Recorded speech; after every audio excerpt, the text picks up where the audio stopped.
Nah, teman-teman guru semua, pastikan sudah mengisi semua data yang diminta dengan benar supaya berkas kita disetujui pada seleksi administrasi PPG Dajab tahun 2022.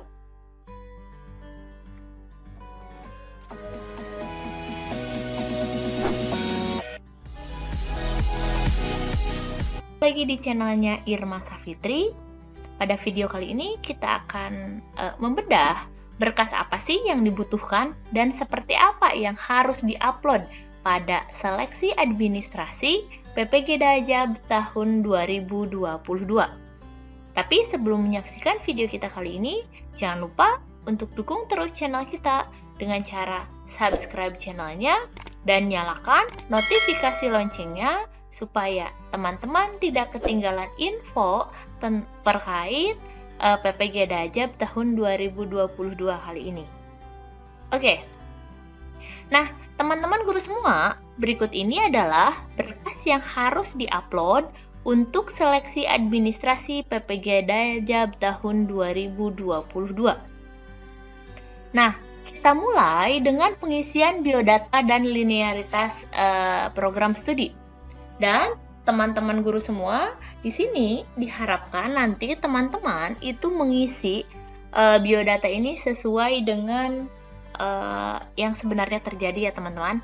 Nah, di sini ini ada jabatan. Jabatan ini hanya ada 2 jabatan yang berhak dipilih atau yang bisa dipilih atau yang bisa diisikan, yaitu yang pertama guru kelas untuk jenjang SD dan guru mapel untuk jenjang lainnya. Ataupun juga misalkan di SD juga bisa seperti PJOK itu kan masuknya ke guru mapel ya.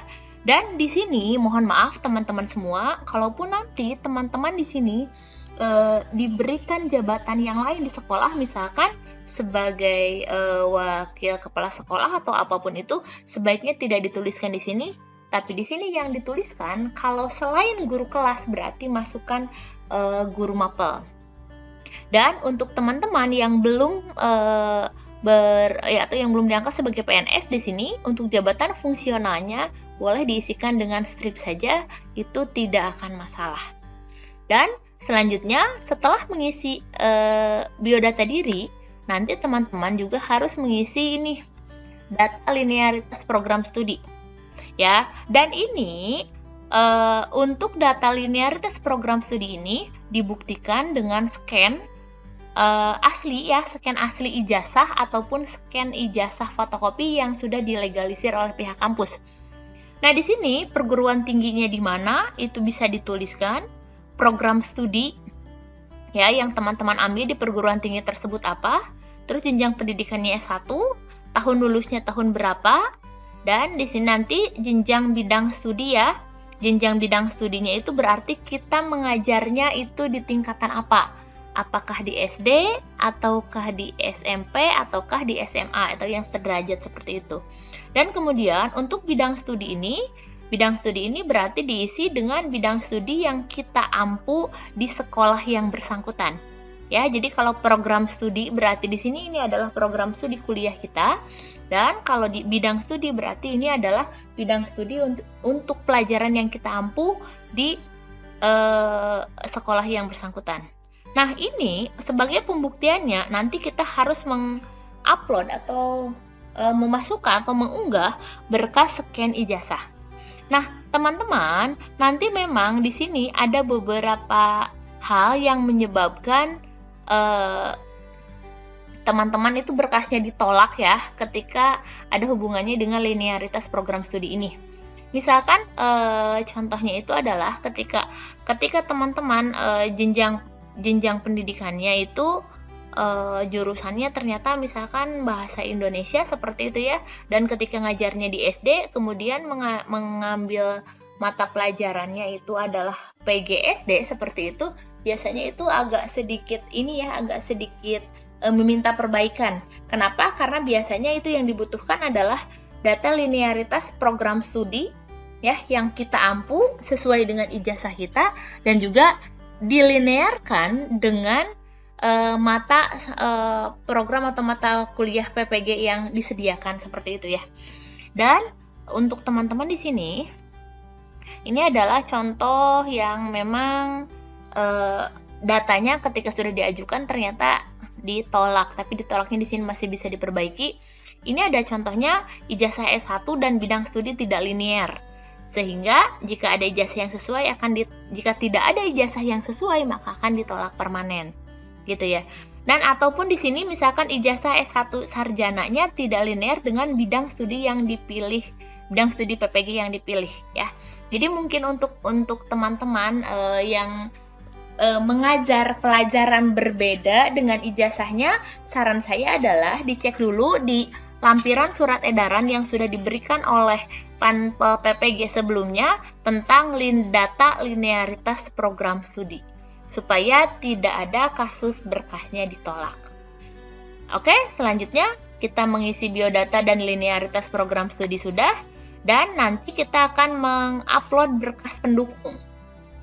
Ada 4 berkas pendukung yang diperlukan atau yang harus diupload pada seleksi administrasi kali ini, yaitu yang pertama adalah pindaian SK pengangkatan pertama, yaitu sesuai dengan TMT ya, TMT awal mengajar yang disesuaikan dengan di SIM PKB atau ketika kita membuka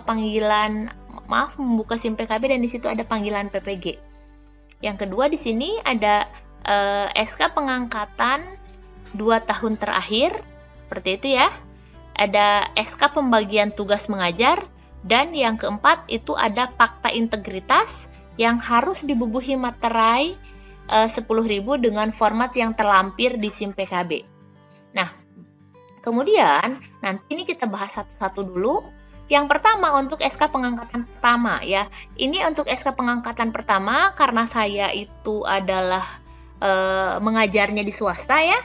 Mengajarnya di swasta di sini, maka di sini adalah SKTMT-nya itu yang diberikan oleh yayasan ya. SKTMT ketika kita diangkat sebagai GTY di sini ya. Di sini harus disesuaikan dengan riwayat karir yang tertera di Dapodik atau di SIM PKB. Seperti itu.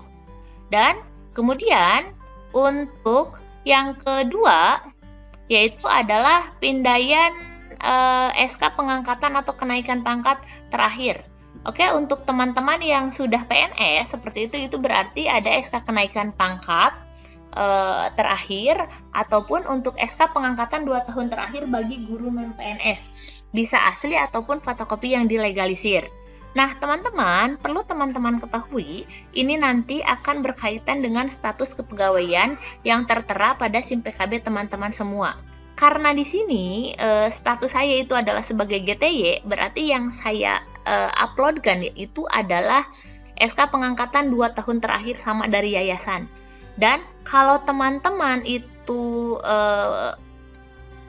statusnya itu adalah Honda atau honor daerah, baik itu tingkat 1 ataupun tingkat 2, maka nanti harus ada SK-nya itu, SK pengangkatan 2 tahun terakhirnya itu biasanya bisa dari provinsi ataupun bisa dari kabupaten ya, bisa dari SK gubernur ataupun SK bupati ataupun bisa juga dari dinas pendidikan. Itu biasanya setiap daerah itu punya kebijakan yang berbeda mengenai SK pengangkatan untuk Honda ini atau honor daerah ini, baik untuk Honda tingkat 1 ataupun untuk Honda tingkat 2. Dan untuk penguploadannya itu pastikan sesuai dengan data yang tertera ya. Misalkan kalau saya statusnya sebagai GTY, berarti yang harus diupload adalah SK GTY 2 tahun terakhir. Kalau misalkan PNS berarti SK kenaikan pangkat terakhir, seperti itu ya. Dan hal itu dipastikan lagi supaya tidak ada istilah data kita itu ditolak. Oke. Nah, untuk yang ketiga itu adalah pindaian SK pembagian tugas mengajar. Nah, di sini teman-teman, pembagian tugas mengajarnya itu adalah 2 tahun terakhir. Jadi di sini biasanya ini yang dikeluarkan oleh pihak sekolah ya. Nah, di sini baik itu ASN atau PNS ataupun non PNS, tetap semuanya itu harus mengupload pindaian SK pembagian tugas mengajar 2 tahun terakhir. Dan ini perlu teman-teman ketahui, scan SK-nya ini harus di-scan secara lengkap.